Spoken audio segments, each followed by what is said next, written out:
Today is a day that no vegetable can ever forget. The day when the start of a revolution of vegetable kind began. On this 50th anniversary of the Great Potato Massacre, the Green Giant brings you an unprecedented live interview with the only surviving member of the Tater Tots family. This is Mary Spudmeyer here with an exclusive interview with James Tater Tots. Now, Mr. Tots, as we all know, you are the only surviving member of this horrific tragedy. Would you mind taking us through the events of that day in your own words? Excuse me, James? Mr. Tots? Mr. Tots? Hey! Yes, Mary, it was a day like any other day. I was resting peacefully in my newly dug potato hole when them rumors began to surface. Hey, did you hear? They said the pink apes are getting close to the farm. What? Does that mean that we're all gonna get eaten? No, blasted no. Everyone knows the pink apes only eat cows. They'll just go off when they see there's no more around. But what if they don't? I heard that just last week, the French fry family was attacked by them pink apes. Yeah! And no one's heard from them ever since either. Enough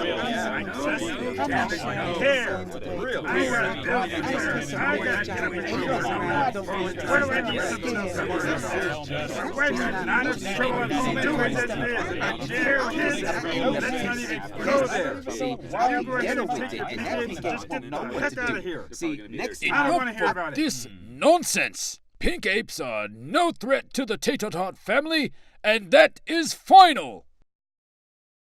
If I'd only known how wrong it was, I would have left for the mythical land of Idaho the moment I heard these words of pink apes. But as is often the case, the rumors were dismissed as nothing more than search for excitement. Later that day, however, the first pink ape appeared.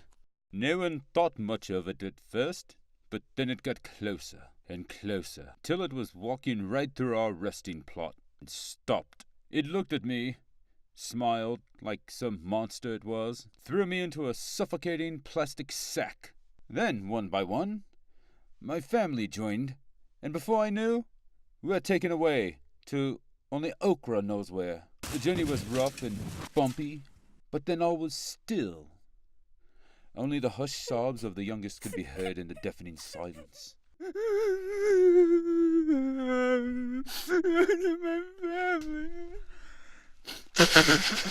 I'm sorry. I just feel like I could have done something, you know. It's all right, Mr. Tots. Take all the time you need. We all know this is a very emotional subject for you. Yes, okay. I'm better now. When the silence broke, we were in a strange place with hundreds of others. Not just potatoes, but all kind of fruit, vegetable, and manna. 'Twas a house of death, and 'twasn't long before I felt the sack move again. What happened next, I can hardly bring myself to describe. Just thinking of it makes me ill. Mr. Tots, you look pale. Do you need a moment to gather your thoughts? No. The longer I think on it, harder it gets. What we saw next, it still haunts me to this day. Another pink ape opened the sack, only to stare at us with evil eyes brimming with potato lust. It reached into the sack, and my heart stopped. One by one, pulled us from the sack, laid us on a cold flat of stone. Then the true horror began. I watched, unable to look away. My entire family had their skin ripped off by some sick pink ape device. I can still hear their screams. The sick creature proceeded, cut them all up into tiny bits, some thrown into some oil to be burned mercilessly until golden brown. Others were cast into the boiling water until their suffering became mush. And others yet were laid in the pan and shoved into a blazing oven and slowly baked until their life was gone. But not you. No.